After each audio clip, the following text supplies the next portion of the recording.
Good evening and welcome to the studio this evening. Okay. Hi, just moving things around. Right, this cottage in the snow. Let's get on with doing some more of it.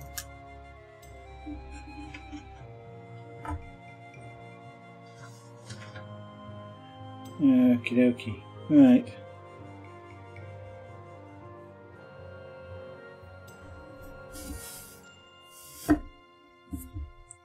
Camera.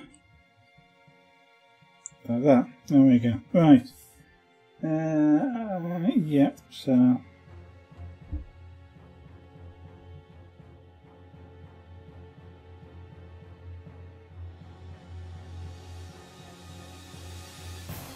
Apologies for being late, if anybody's watched.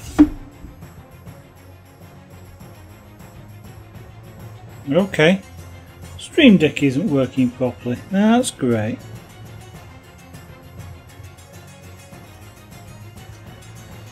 I can't tell what is and what isn't.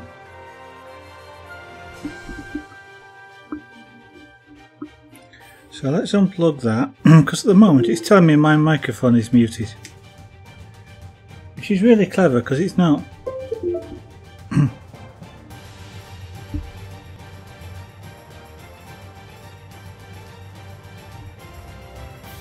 Right, that's working. You going to light up? No, but we're on that view. Oh well. At least I know what the microphone's doing. Yeah, my apologies for being late. Food. Important stuff.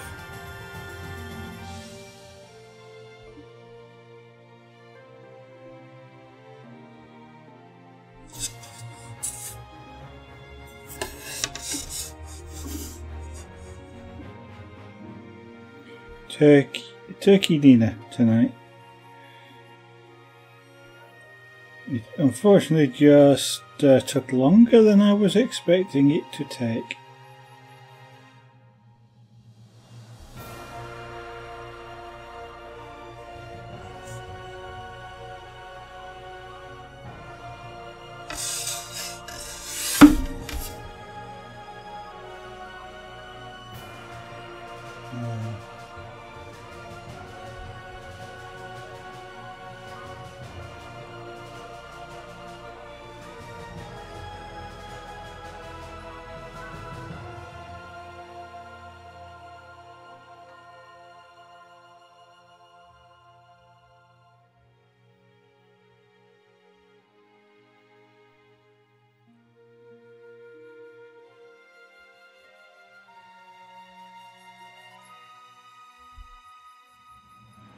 Negative space stuff like this is a challenge. So it's kind of good that I don't mind the challenge. I have to constantly keep reminding myself not to fill in all the white space.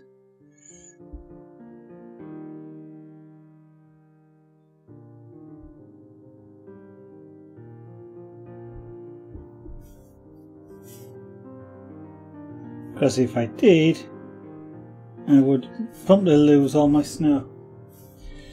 Right.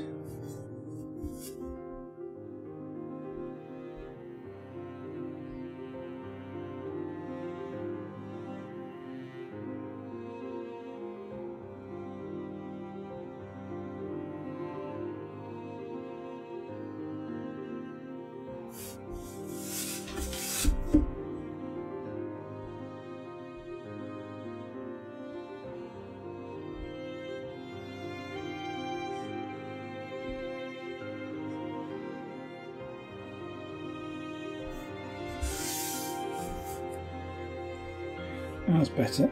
Snow has a sharp edge, it would seem.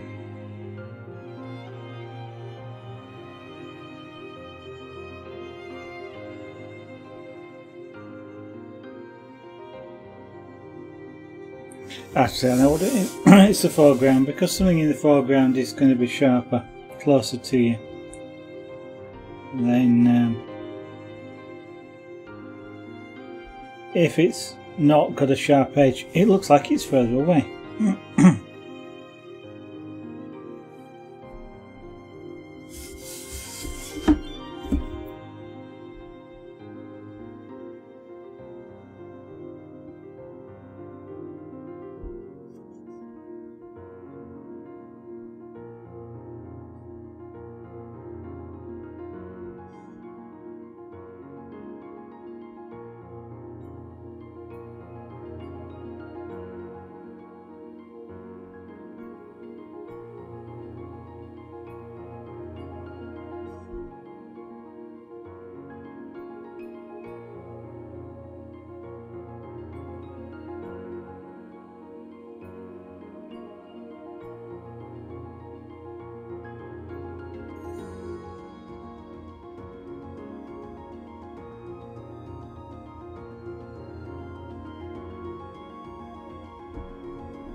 That looks good.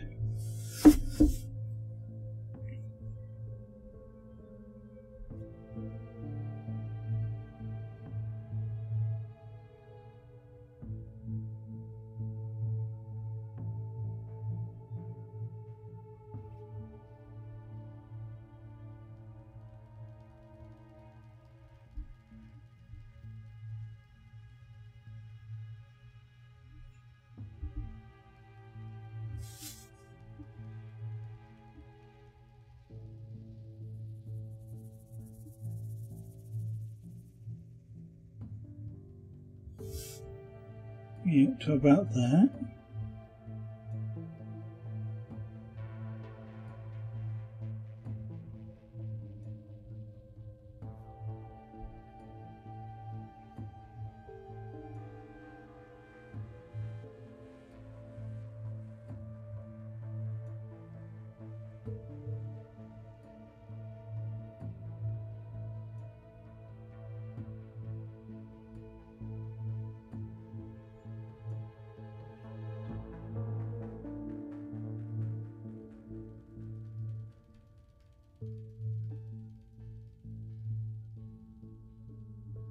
So today has been a day of driving. I've been trying to, for Euro Truck Simulator, there's a challenge each year, which is to complete a number of trips with carrying or pulling Christmas presents, truckloads of Christmas presents for Santa Claus. This year it was, well, 6 trips and 6 trips. So sort of an initial 6 trips and then an extended 6 to make 12 in total. It's kind of like a competition as well this year, but you get goodies for doing this. So you get sort of some things you can hang in the cab and just little bits of DLC basically. For completing it, and there's a competition as well, drawn at random for those people that have completed. So today I finished off the Euro Truck Simulator and then moved on to the American Truck Simulator. And since I've basically not run that, I've run it in the last year, I've run it exactly 3 minutes I think it was, and that's the only 3 minutes it's ever been run by me. I've got to do quite a bit of work in that before I can complete the Christmas challenge in that, because I have to own a truck first, which means I've got to do a fair bit of driving. So just before the stream I started that, as in about 5 o'clock. Was not enjoying it, to be honest. It's I was trying to when I do Euro Truck Simulator, at one time I used to use the Track IR for it, but the problem I have with Track IR is when I move my head, you don't expect the view in front of you to move, and I have always had a problem with that. And looking in mirrors, for example, is something I just find really difficult to do. So I've got 3 monitors. So what I've been doing, or can do with Euro Truck Simulator, is use all 3 monitors. And by using all 3 monitors, I can get sort of a view out the side window, a view straight ahead, and a view out the right hand window. So I get like a real cab, if you like. So if I want to look in the right hand mirror, I look to the right. If I want to look in the left hand mirror, I look to the left. If I want to look out the left window, that's precisely what I do. And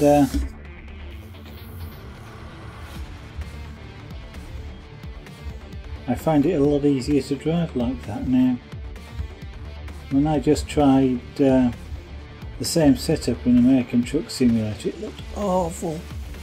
Really hard to drive like that as well, and I could not adjust it or play about with it at all. It just wasn't.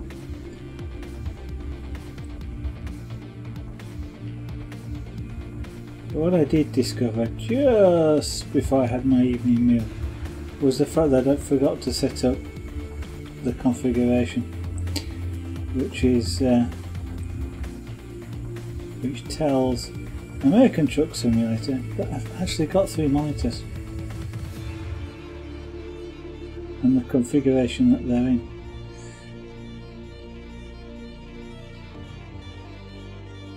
So having found that out, set it up, it now works a lot better, it looks a lot nicer as well. So whilst I was initially feeling disappointed in it, I'm not anymore.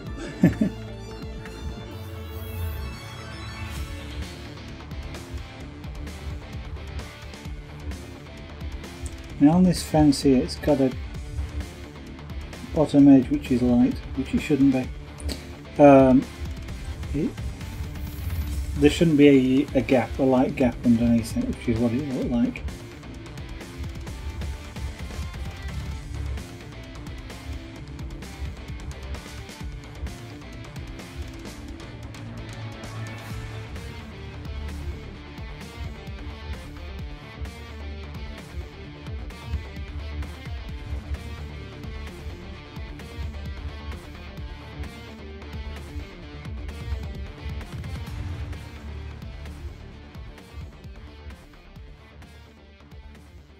Now I always find it a challenge knowing just how to do things like trees on a dark background.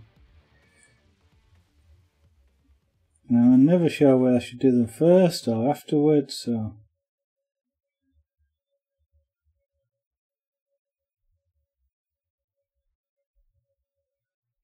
I mean, one side effect of doing them first is that they get hidden like that. But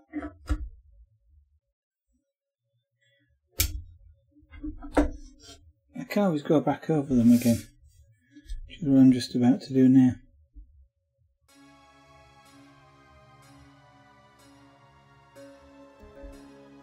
And of course what I am after is black on black really here.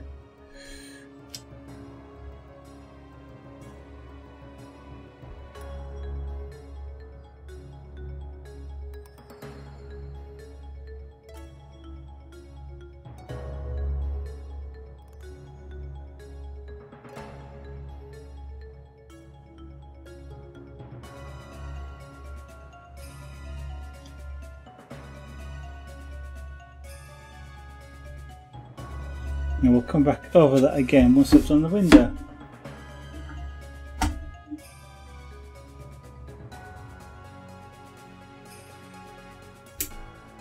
So we'll switch pens.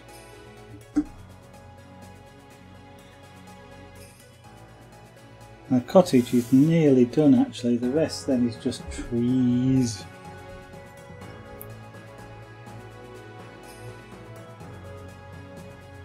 And lots of them.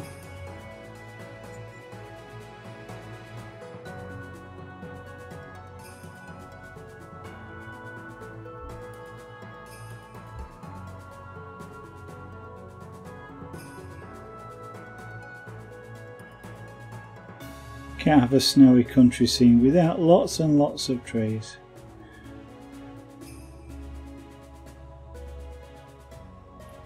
Now then, have I got any? Yeah, we'll put some on. I was going to say snow on top of that fence. So I'm going to put some there. Whether there was or not in the reference, but okay, I'm putting some in.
One of the tricks with things like this is actually making sure the lines run in the right direction. To make it believable, they've got to go in the right at the right angle to the correct angle to each other.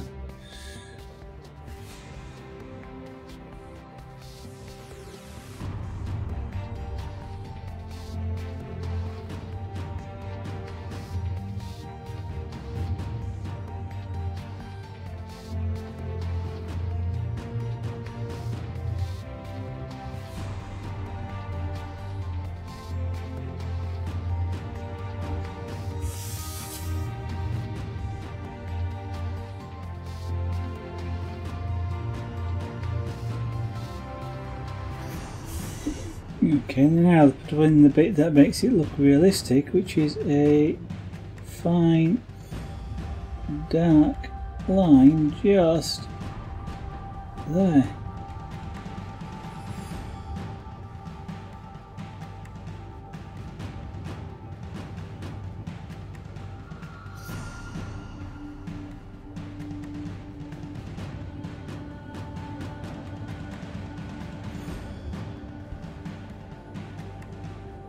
For some reason that just makes it look like the windowsill or the edge of the window, you know, the frame.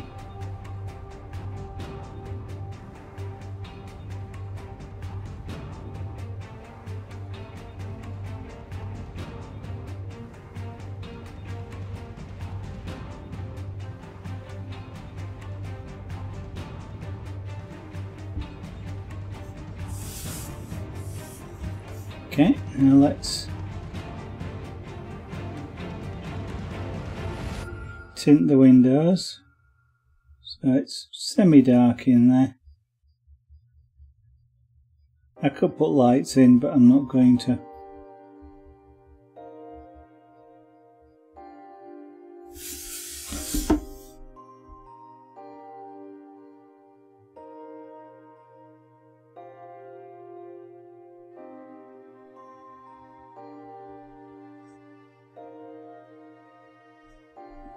And again, sharp edge because it's snow.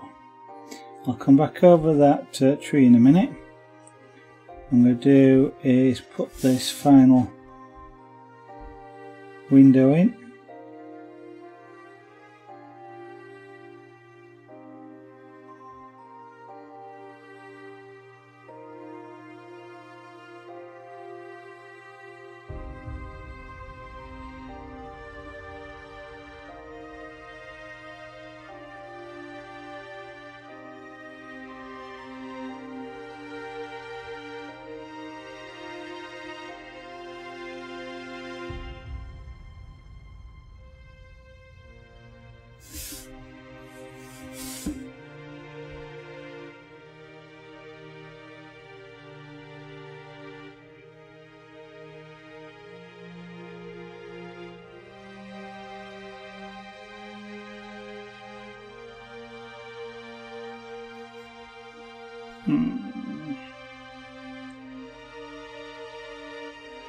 That doesn't look as neat as it should do, but it's not bad.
Cat's own went a bit lower, so let's just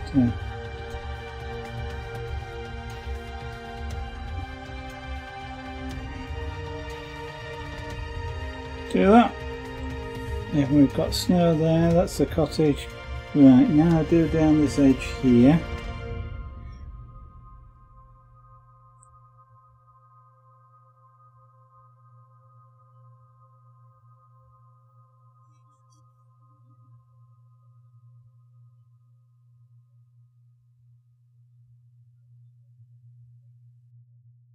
What I'm going to somehow do is make sure I avoid the snow on this tree.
Right, so switch pens back now to this one.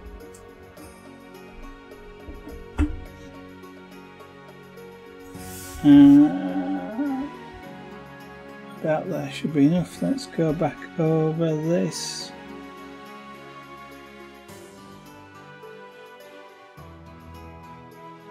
Hesitate to call it a tree, it's kind of like I don't know, tree in waiting.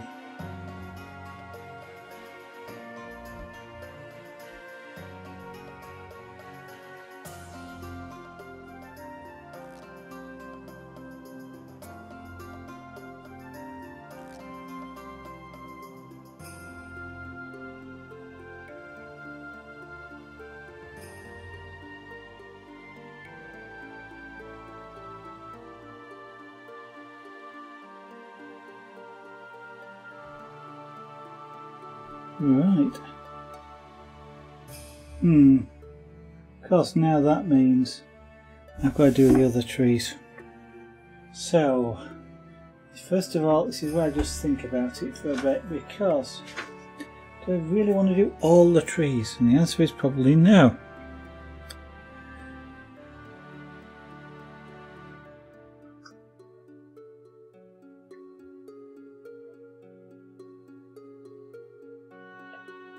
So I was thinking about which ones do I want to do and which ones don't I want to do.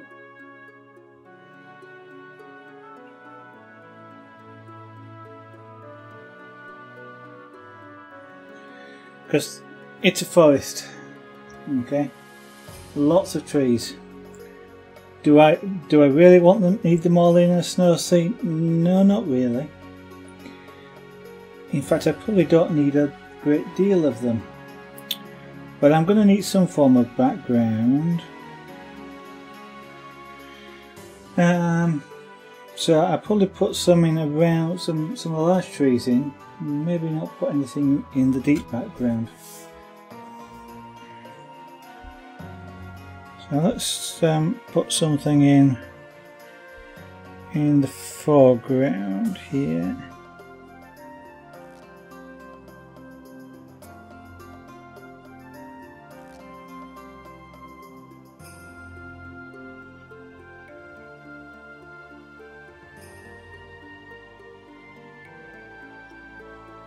Yeah, then I've got to get really sharp edges at the top and bottom of this, because there, you know, it's going behind the fence. So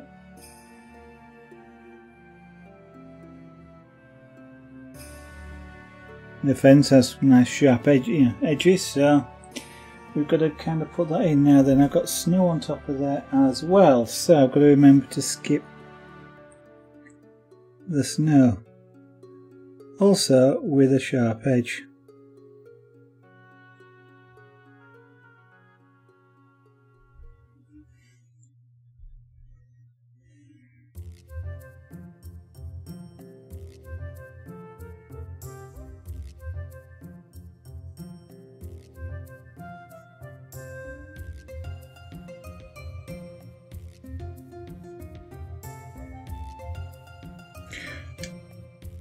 Now the only thing I've got to be careful of here with this as a tree is not to get it wider. Generally speaking, trees are wider at the bottom than they are at the top.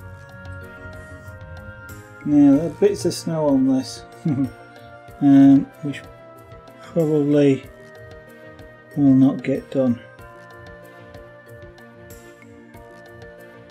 Actually it might, because what I might do, that seems like a good idea actually, is get out maybe a white watercolour pencil,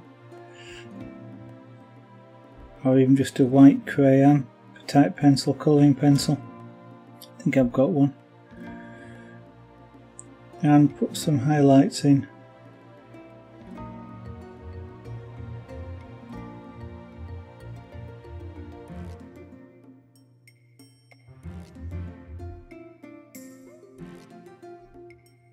Okay, so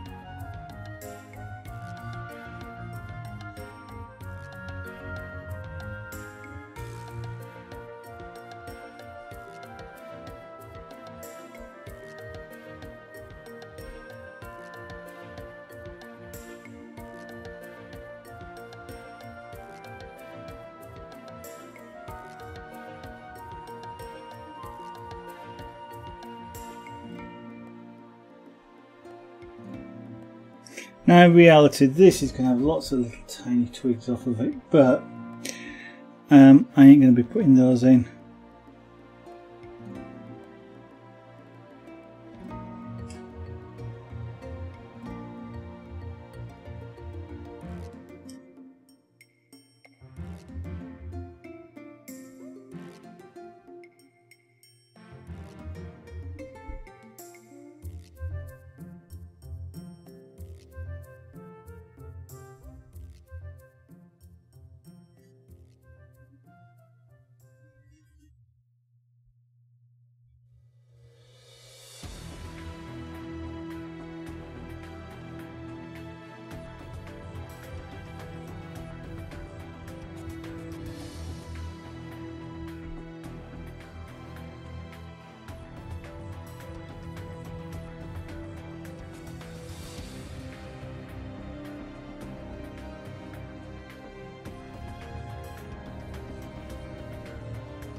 Actually, we'll leave that like that. Now then.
Never done this before. I have no idea if what I'm doing here is going to work. We're just going to see.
I gotta remember snow.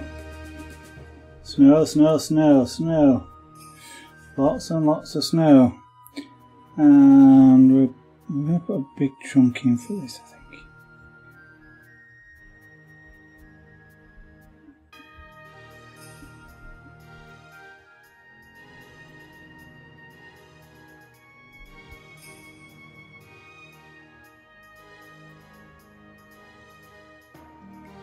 Again, very precise edge on it.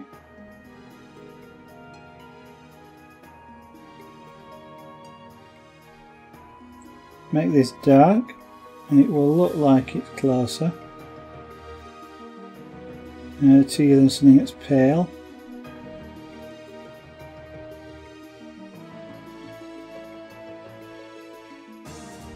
So if I put some trunks in the background, they'll probably be pale.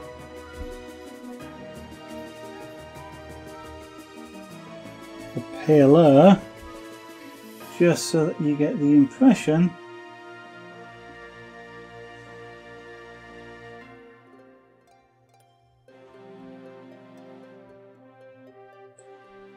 that the paler ones are in the distance.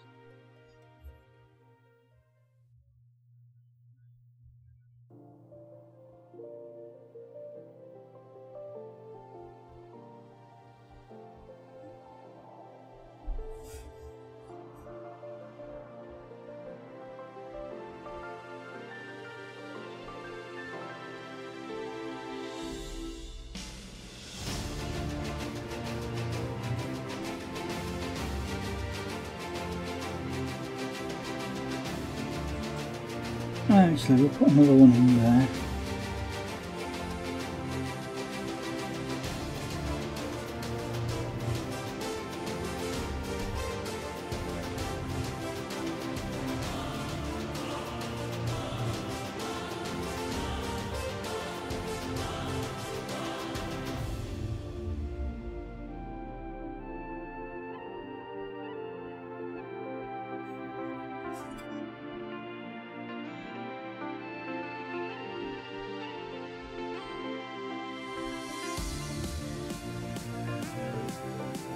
Some of these will make blacker to make them look deeper into the tree.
If you're not sure what I'm doing, neither am I.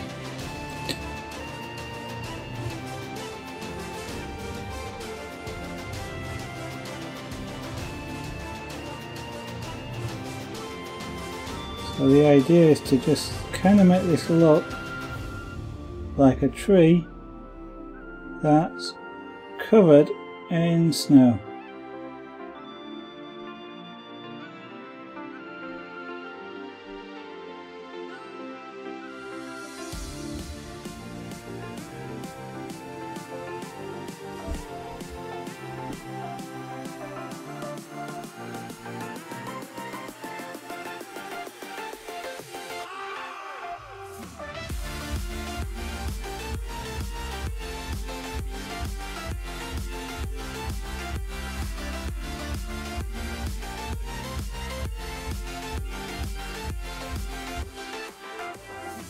Yeah, I'm trying not to get any sort of sharp lines. Kind of what I want here is literally just very rough sort of lines. Actually at the top here what I can do is just put in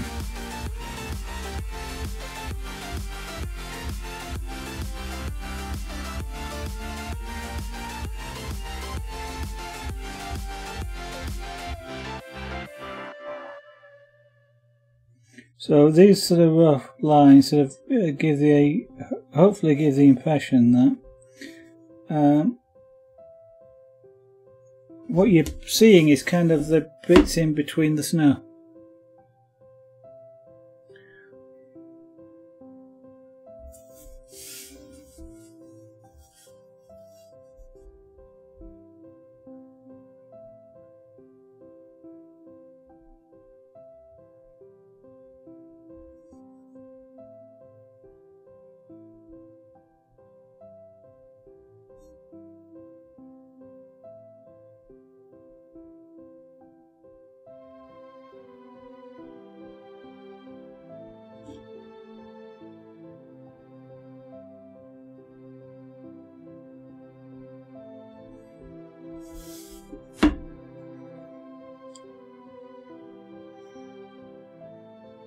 That probably does mean I've got to put some sort of background in there for that to work like that.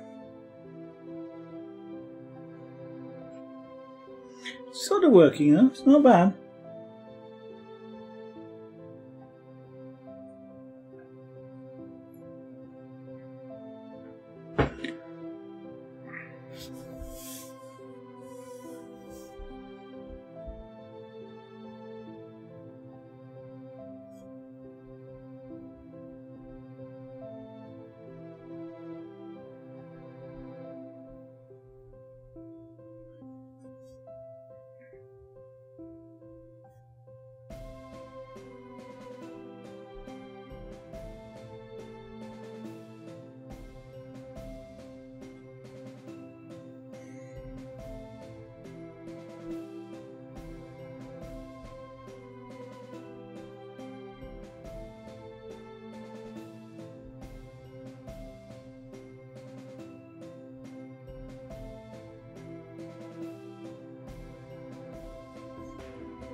The trick is to be quite random in doing that, but it's a really hard trick to pull off. Let's try another one around here.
Nice. All of a sudden that looks like snow on the roof.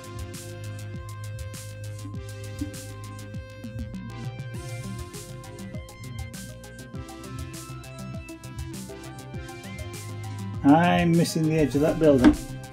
So let's put that in.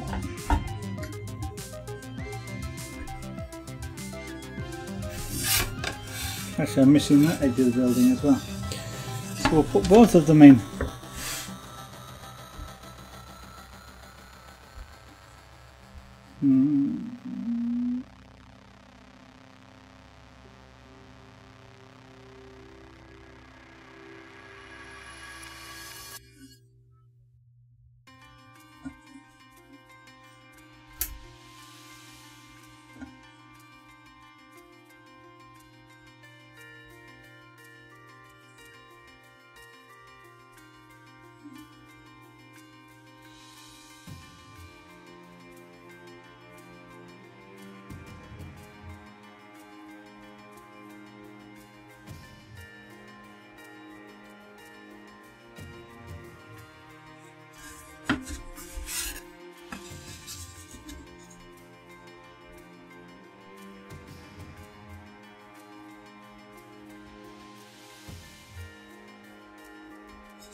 See, I don't need much there, just that little tiny bit.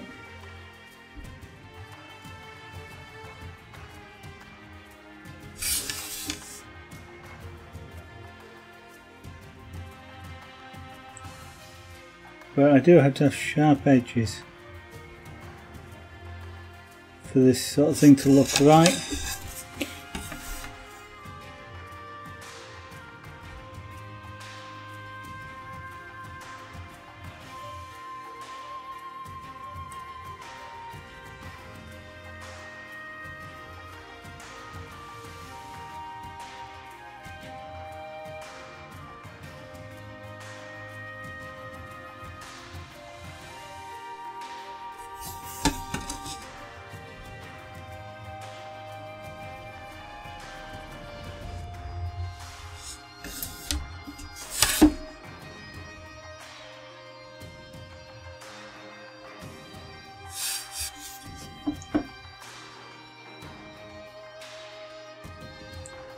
Yeah, I want something more down here, but we'll get to that.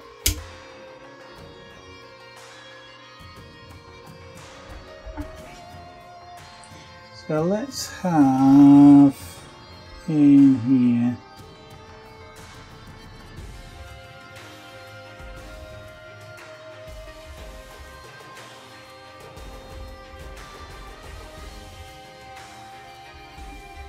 a tree.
Now for this to work, I'm going to have to put something in the background. What I might just do is put a snow horizon, which might be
Actually, yes.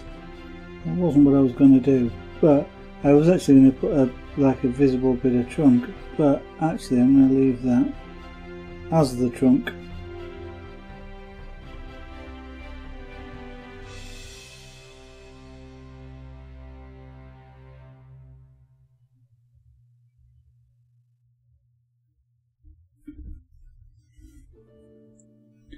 Nearly. Okay, let's put a... let's put...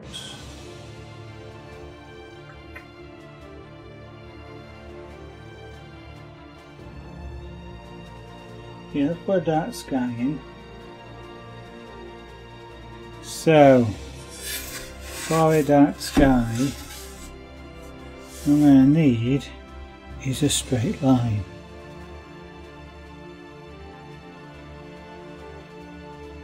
Where we're going to put it?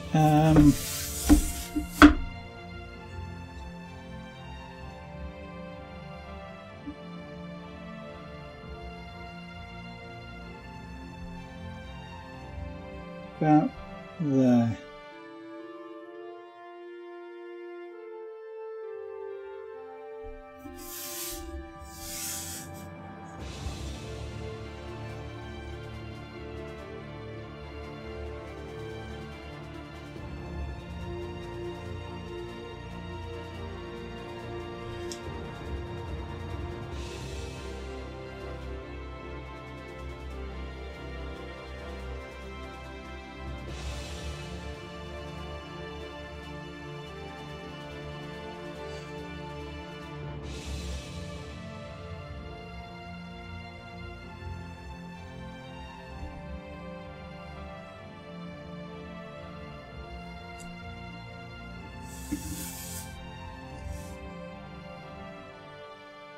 That will do, yes.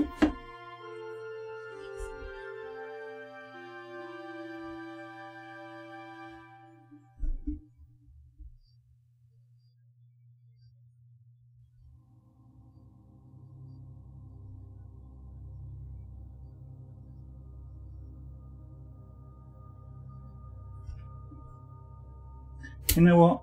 Helps if I put the pen on.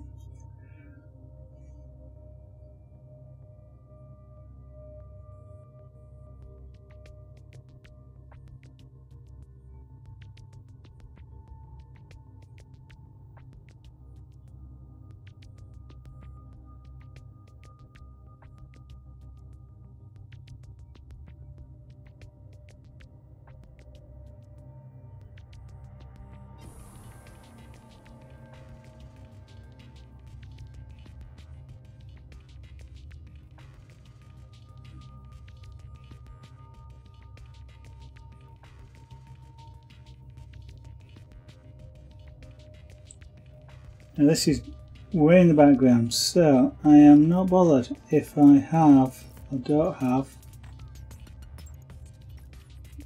a sharp line. In fact, to some extent I want a sharp line because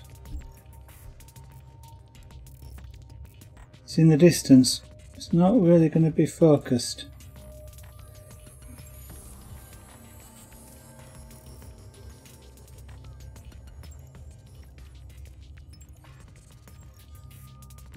Oh, I wonder if I can pull off. What was that? Oh, okay. Now,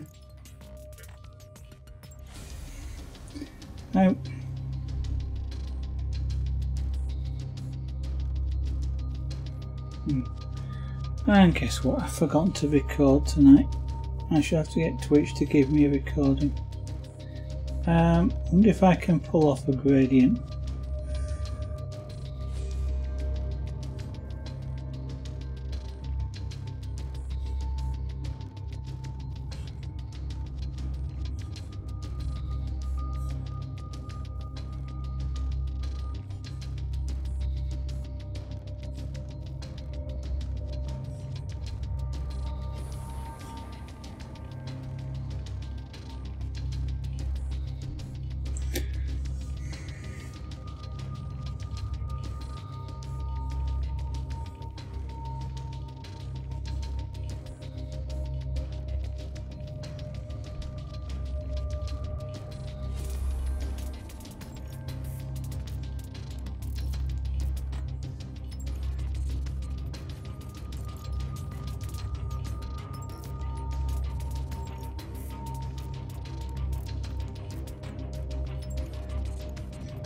Mind you, do I actually want to pull off a gradient? That's the other question.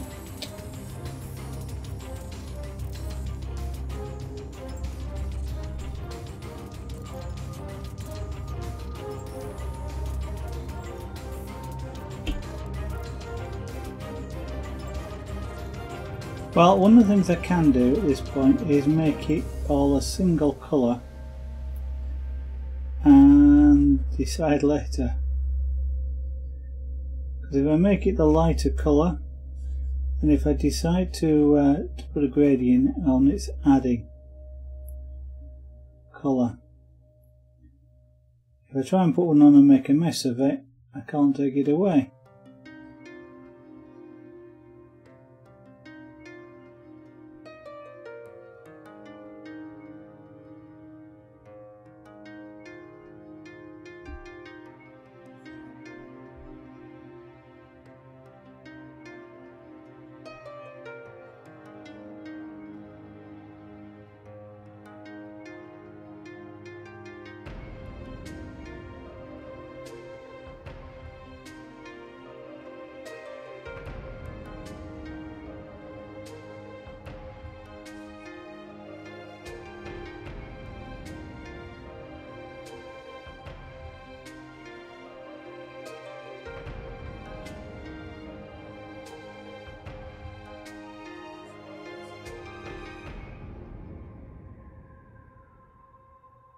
So I kind of want, I want to colour. I'm going to have to colour the background of this. You know what? I'm working off frame, aren't I? I'm going to have to colour the background of this, but of the snow. And I think I probably want the sky to be darker than the snow.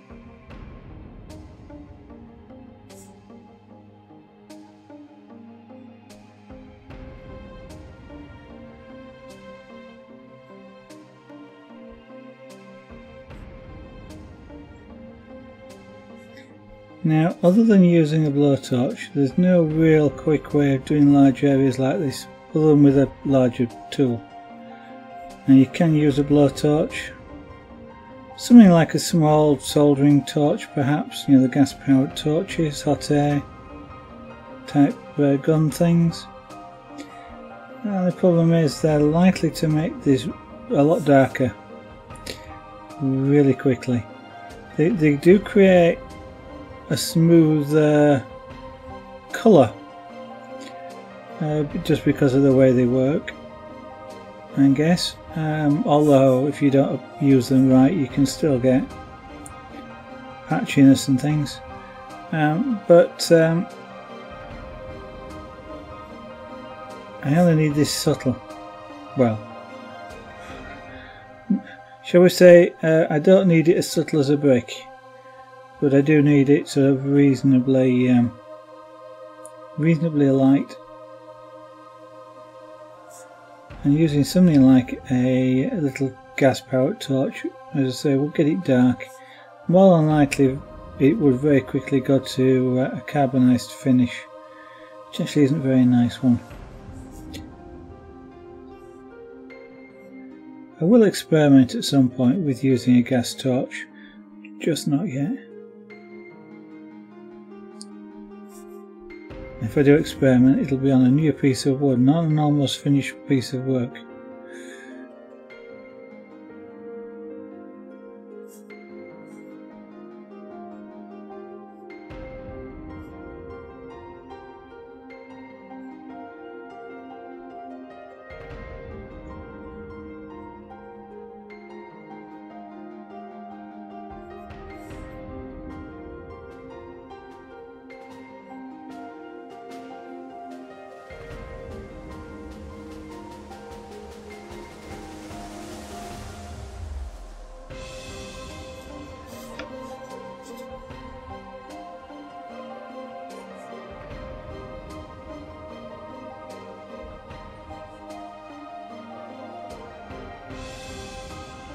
So, welcome to anybody who's watching.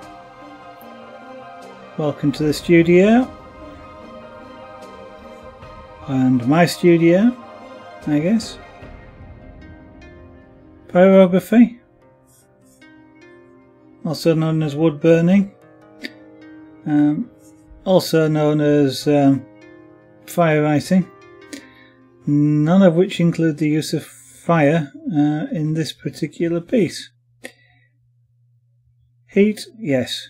Fire, no. So I usually describe this as painting with heat.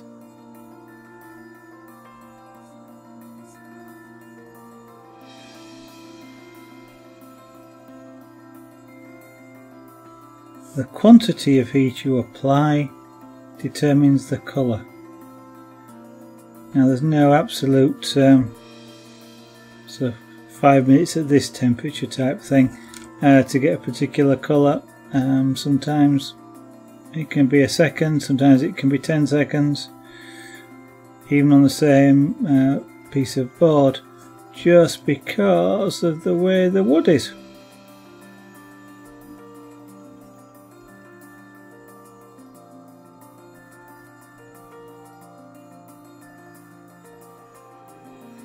And another of the FAQs, frequently asked questions, is no, I'm not working slowly. This really is how long pyrography takes to do. Yes, you will have seen videos with people working faster. Usually those are time-lapsed, or sped up in other words.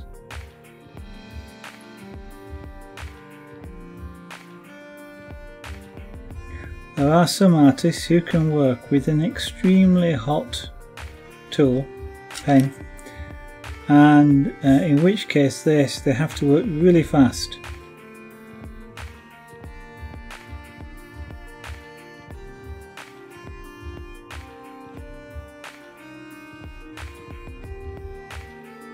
But it's still likely that you're watching a time lapse.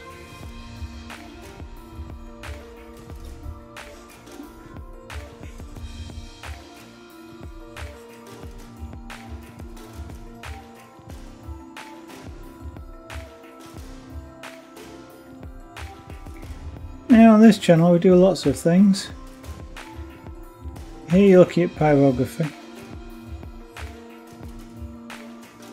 and I'm doing a lot of pyrography at the moment, mainly because I have the wood to do it with, and for some of the other crafts that we do I don't have materials at the moment and I can't afford them, so we're going with the crafts that I can do.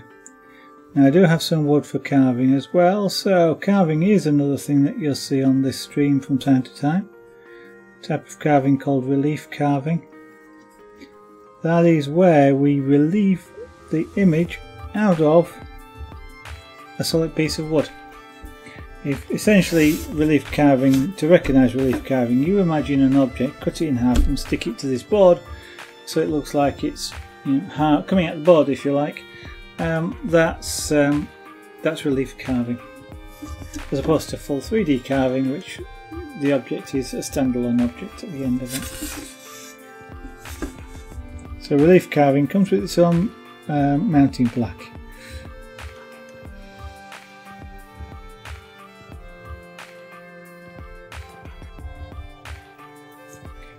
Also I do something called scraperboard as well. It's a lot of monochrome artwork, mainly because I like monochrome. Monochrome, or chrome being colour, so mono, single colour. So this is single colour art form, monochrome art form. That colour being variations of brown. Although it is quite possible while you're looking at it you will see oranges and yellows and white, none of which are actually present.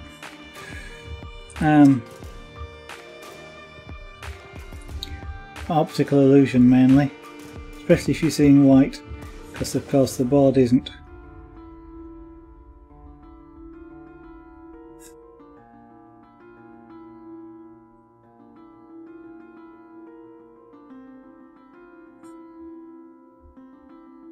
Scraperboard though is it looks black when you see it.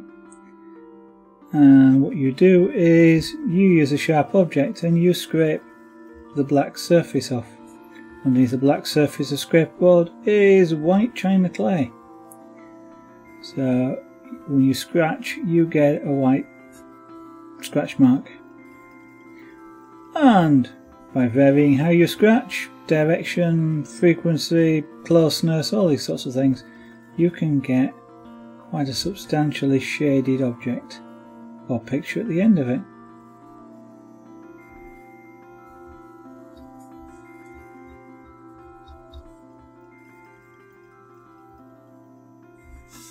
I've also done things on here, apart from odd things like make quadcopters and half make a 3D printer,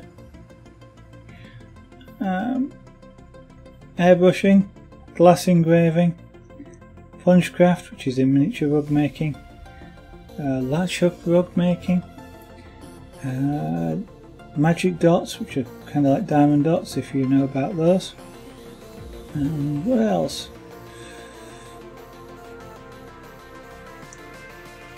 I mentioned the glass engraving, jewellery making of various kinds, either cord making, which is kumihimo braiding, or beadwork of various kinds,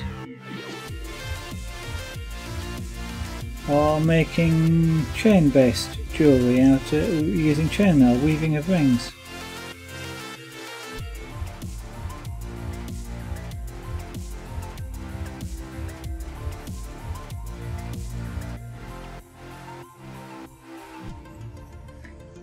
If you want to see any of the old broadcasts, by the way, which cover all those sorts of things, whilst Twitch has a few available over the past 2 weeks, the complete archive, or as complete as I can get it, is on YouTube.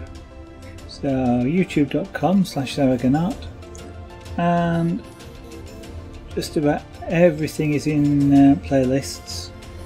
So if you want to see carving, there's a playlist for it. If you want to see carving Amber the Owl, there's a playlist for it. If you want to see the scrapeboard of John Miles, there's a playlist for it. By now you should have got the idea. There's a playlist for it. It's all in real time though. It is literally the broadcasts that were recorded at the time, and they've been uploaded onto YouTube. There is no compression on them, no time lapse on them. They are in real time. As time allows, I will perhaps combine some of them into a time lapse, so you can see 20 plus hours of work in about 20 minutes. But that takes an awfully long time to edit and render, so that's not going to be happening anytime soon.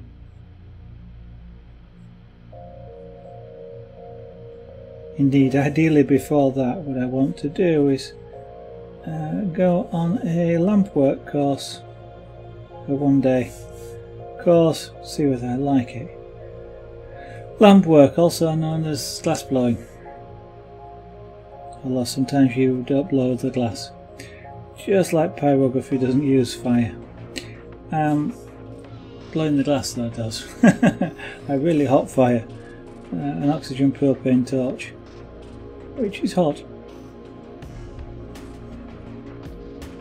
But I've been fascinated by glasswork for tens of years. Some of my earliest memories are being on holiday, for example, of watching a glassworker and almost being dragged away from the window to go back to the hotel or go eat a meal. So I want to see if I actually like it or I'm just fascinated by watching it. So this year coming, next year, I am hoping to be able to have the opportunity to spend a day seeing if I like glass working. So if I do, then I may set up a glass studio. Again, that's a saving activity, so got to save up for that.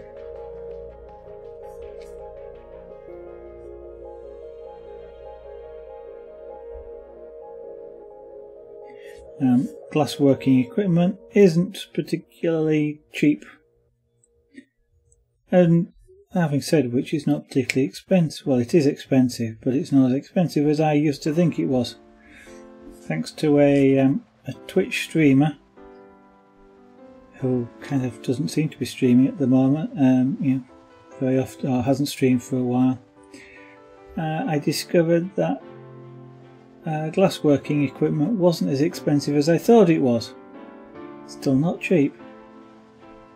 You know, setup will easily exceed 1,000 UK pounds, but that is actually less than I expected it to be. If somebody had have asked me before I found that out, I'd have said several thousands.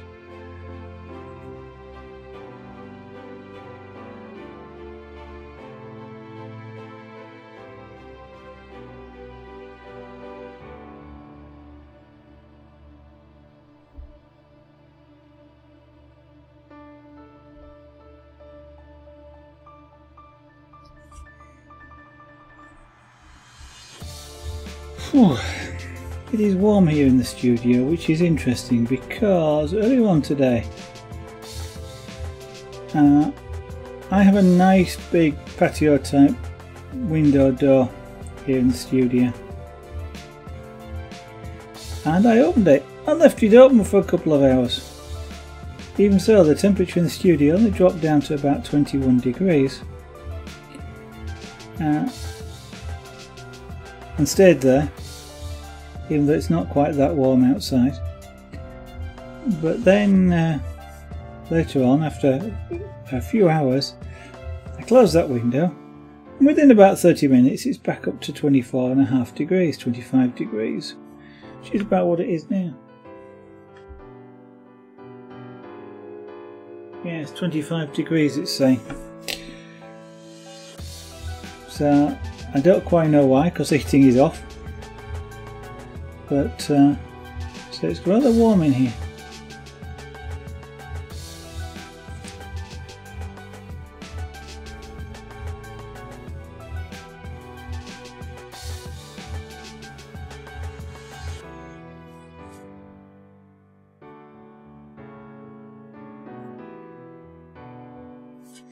Even though I'm doing this kind of light, I'm still trying not to start and stop in the same place each time, just so I don't create vertical lines. And actually I'm also trying quite hard here not to create horizontal lines. So as applying heat does tend to make the wood move slightly, make it soft. And if you press down you can actually mark the wood as you heat it. So I'm kind of ironing it as I go along to try and make sure I get all of the marks that I might accidentally be creating, or I'm creating because that's the way pyrography works. I'm trying to make sure I'm smoothing them all back out. I want this and this both to look really smooth.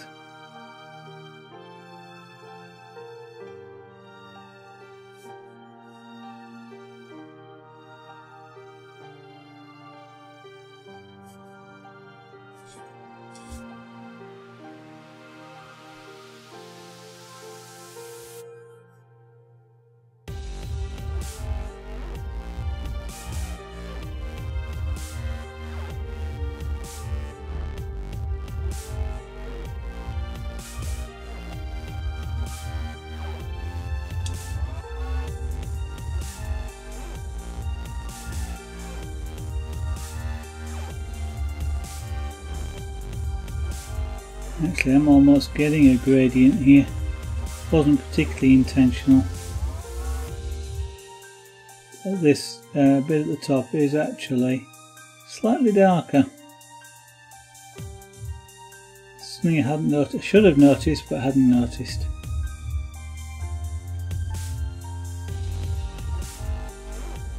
So we may work with that afterwards and actually create that gradient.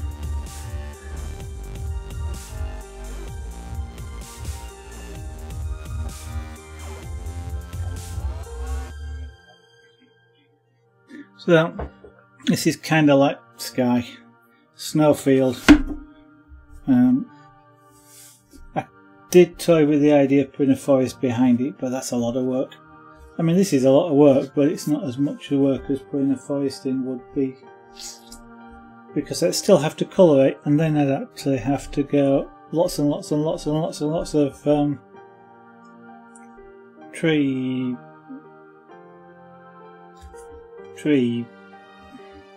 poles. What do you call them? It's not stems. Trunks, tree trunks. You know, just lots and lots and lots of them. If I do sort of deciduous type trees that have got no leaves, I just have to put hundreds of them in. So I still have to do this, and then we'll decide whether it needs it. But I'm just looking at that, and I don't think it probably will. The snowfield, however, at the back here will need some colouring in it, so that the snowfield at the front looks white, and you can see things like the roof here, which I'll be leaving white.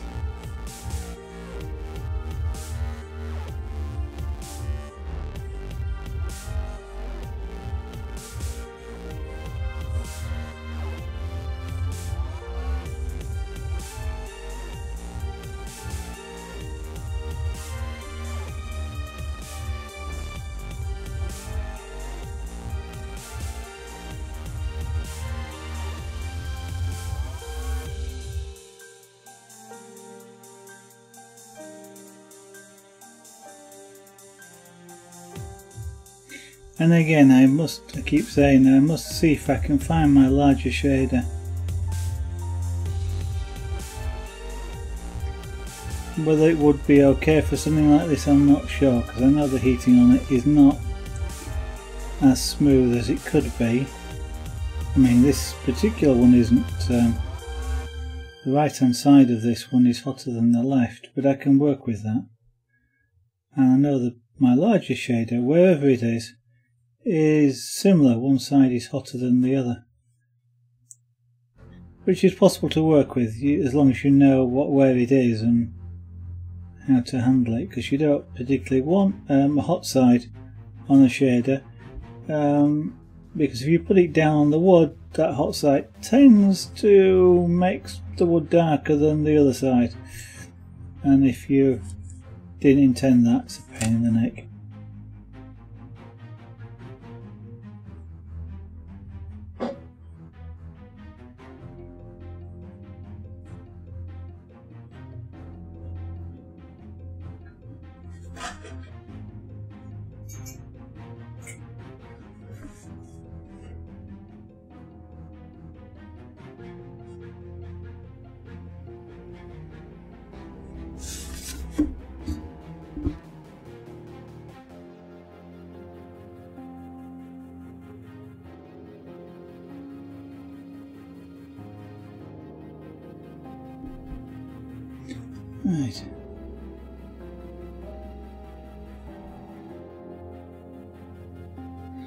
Right.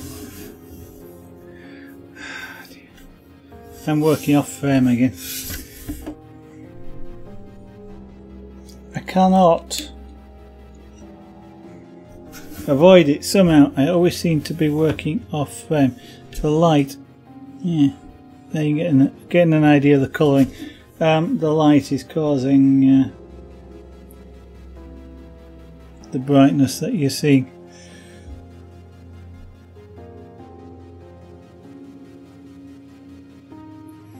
This particular camera, for some reason I haven't worked out, flashes. If I turn down the brightness, then the camera starts to see a 50 Hz flicker off the bulbs, even though it's got a 50 Hz filter in it. So I have no idea why it's doing that. It's been reconfigured, reinstalled quite a few times, but it still picks up the flicker with this board. If I adjust it so it's not too bright.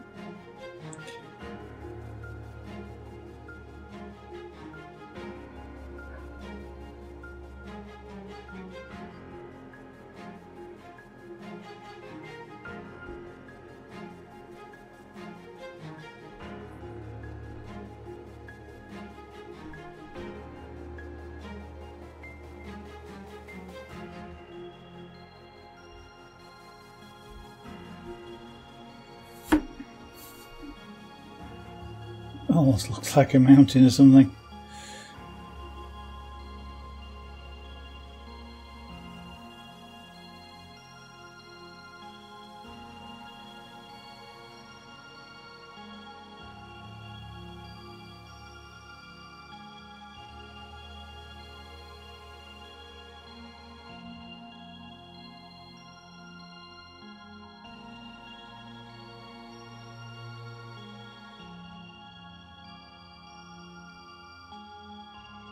Now this tool is hot enough to create some very dark marks if I let it. So I have to keep it moving whilst it's on the wood. I'm using exactly the same temperature as I used to create that burn. Well, I'm using roughly the same setting because it's a rotary dial, but essentially I'm using the same setting and the same temperature. That's just done by slowing down.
I wonder if I'd have the patience to do an A3 or A2 sized picture.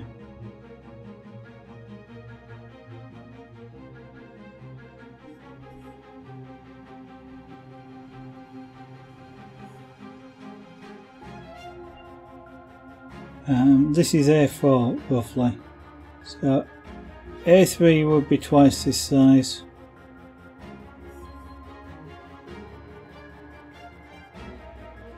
And A0 will be 16 times this size.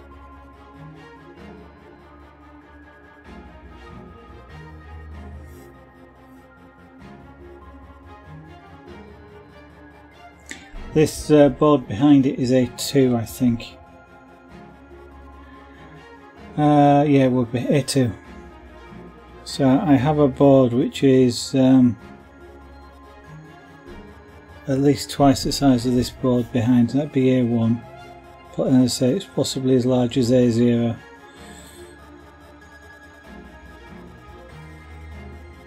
And I can either cut it up into smaller pieces, or I can use it in one big piece.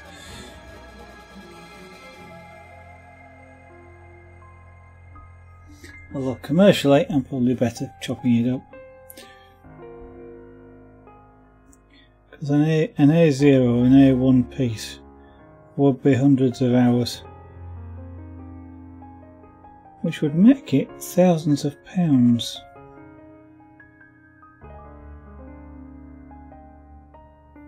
And I'm not that well known at the moment that I can charge thousands of pounds for a piece of work.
Now then, pyrography can be very relaxing, very relaxing. I mean, you're just concentrating on, I mean, here filling in a background, for example. It's filling in something like this is about consistency, and when you're doing it, it's very easy just to get lost in what you're doing, and time just disappears. You also stop talking a lot, I should have noticed, but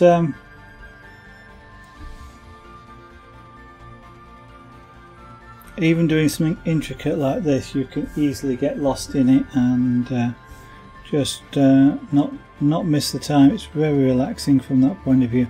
There are times when it can be frustrating, but in some ways, once whatever the frustration is has gone, it's kind of been relaxing in its own right as well.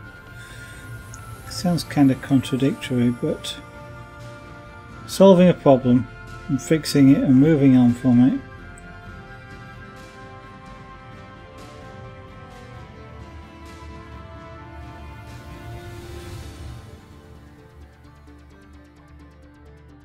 okay, this bit of the wood is resisting the heat a little bit.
Wait, 9:25, okay.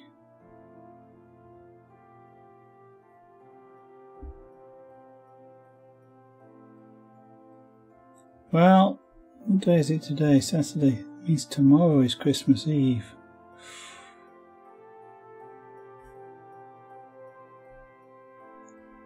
And for some people around the world, that's their Christmas celebration.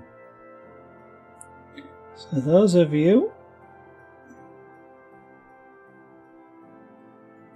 who celebrate on the eve of Christmas, I wish you a fantastic Christmas. Those of you who like the UK, generally speaking, who celebrate on the 25th, you've another day to wait, but I'll wish you a fantastic Christmas as well. Now, I'm not going to be streaming of Christmas and Boxing Day, and I'm not going to be streaming tomorrow night either. So that's Sunday night, Monday night and Tuesday night. I think I will probably be back on Wednesday night, but keep an eye out on Twitter as Zaragonart on Twitter, so twitter.com/Zaragonart, as I will be tweeting about going live. So, and if I'm not actually going to stream, I will also say the same thing. Well, I won't say the same thing, I'll say that I'm not going to be streaming.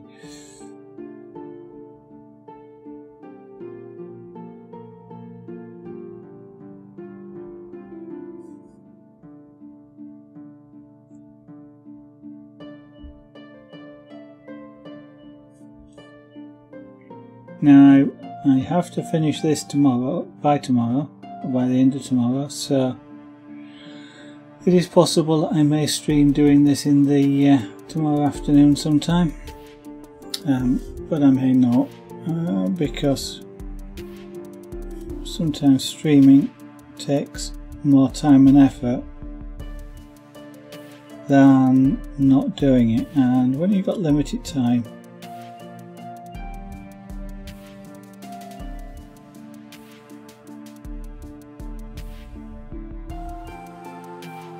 it's not always a good idea to do things that are going to slow you down.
Now that's an interesting idea, since that's gone a bit darker than I thought. I was wondering if I put a some watery looking sun in.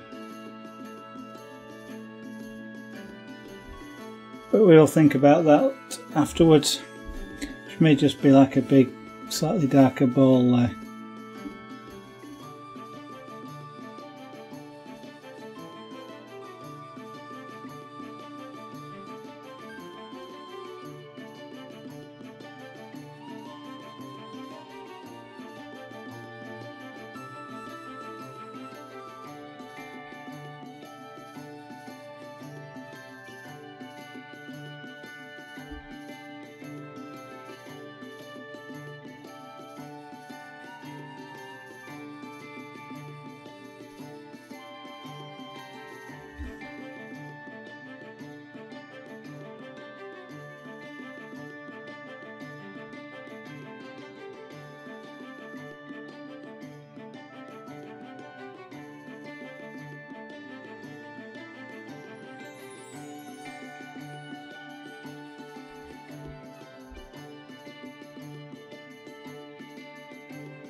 That line down there, unfortunately, is actually the wood itself. That's the wood colour. It's kind of a pink colour.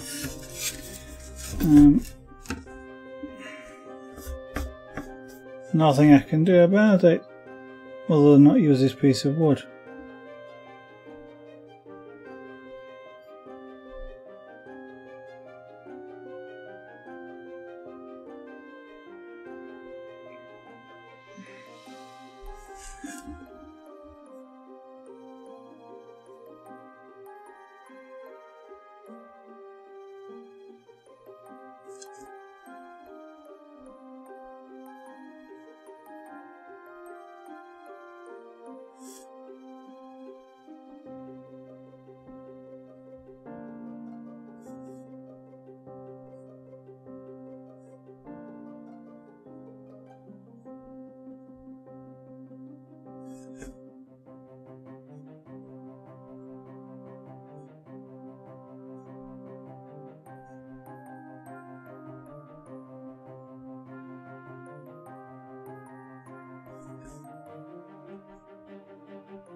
I've got two slight indents here in the wood.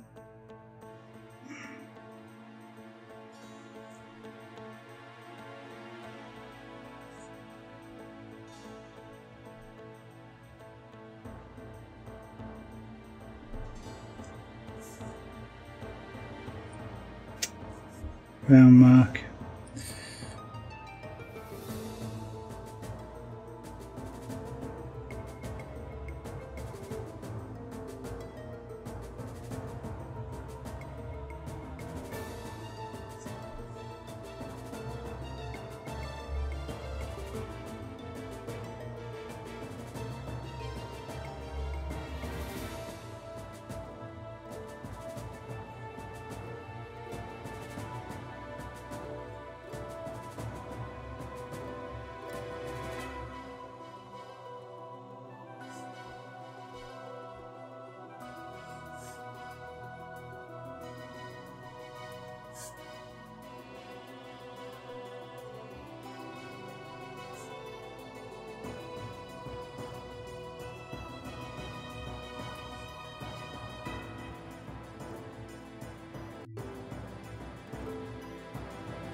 That's an idea. The idea I just had was if I was going to apply a white pencil,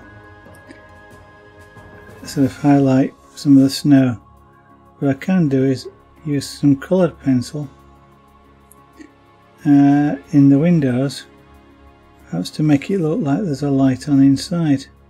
So make the windows glow basically.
Okay, when you come to doing an edge, don't try going on with pyrography from off the edge to on the edge.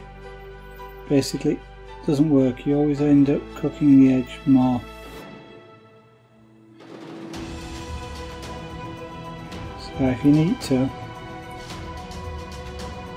always turn the work around and go from the other side and go off.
Look at that tomorrow.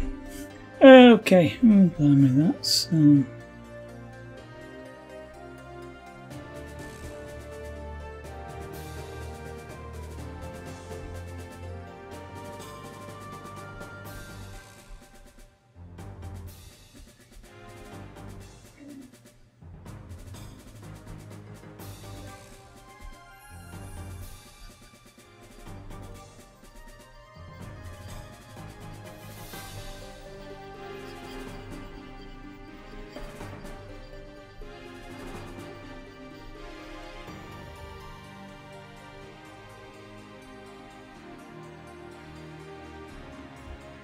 yeah, that's a bit better. Okay, right, well, 10 o'clock. I've streamed now for 2 hours doing that, well, doing the trees, all the trees, well, that and that, doing some work around there, doing that, filling in the front of there, doing the sky. Next time I do this, which may or may not be on stream, I've got to do the white snow around there, so that it's lighter nearer the front than further back, and that way we'll get some definition around the roof as well here and around the trees. But that's it for tonight. I will next be streaming, unless I do one ad hoc tomorrow afternoon perhaps. My next time I will be streaming is on Wednesday evening. I'm not streaming Christmas Eve, which is tomorrow, Christmas Day, the day after, or Boxing Day. So 3 days away, and then I shall perhaps be back with something else. Right, with that, thank you anybody that's watching. Hope I'll see you on the next stream. Bye for now.